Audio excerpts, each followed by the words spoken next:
خدای خبر موږ نه څه ګناه شوې ده چې روزانه نوی عذاب راځي.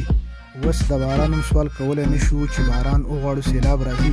بسم الله الرحمن الرحیم. السلام علیکم ګرانو قدرمنو، زه ستاسو ورور ستاسو ملګری د خپلې فیسبوک پاڼې د ادب مرستې نه تاسو ته مخاطب یم، په دې هیله چې ټول به روغ جوړ یې او دعاګو یم چې په راتلونکي وخت کې دې تاسو ته هر قسمه د خوشحالۍ لمحات پر مخ وي. نن زه ستاسو ملاقات د یو داسې ماشوم سره کول غواړم چې په کم عمر کې د شعر و شاعري سره ډیر زیات شوق لري او سلک ډیر د شاعرۍ په میدان کې لیکل هم کړي دي. راځئ چې د سلیمان نه موږ او تاسو څه واورو او خوندونه ترې واخلو. تاسو ډېره ډېره مهرباني. زه اوس تاسو مینوالو ته د یو څو ټپې شریک کړم.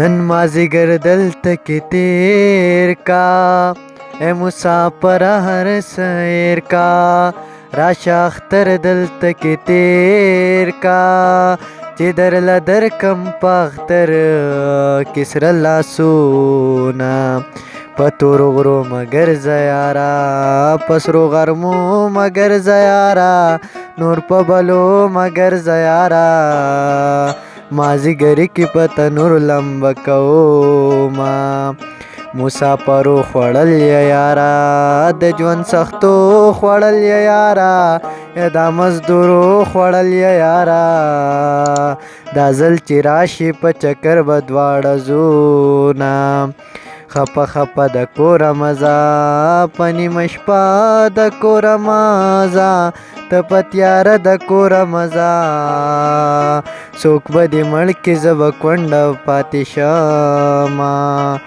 ښکلې وای ښکلې جامې کې ته سپینې سپینې جامې کې، څه نوې نوې جامې کې، پلار دې زړو جامو له غوټې ورکوي نه، شعرونه مه لیکه شاعره، ویرونه مه لیکه شاعره، دردونه مه لیکه شاعره، لیونې کېږم بس ته مه لیکه شعرونه، غنم پاخه شو ته رانغلې، لونه وشو ته رانغلې، کلونه وشو ته رانغلې، تا راته ویل څه کالې لوله به درځمه، سلیمان ومې غولولې، ارمان ومې غولولې، جانان ومې غولولې، ته پوه نه شوې ما دې وکړل دیدنونه.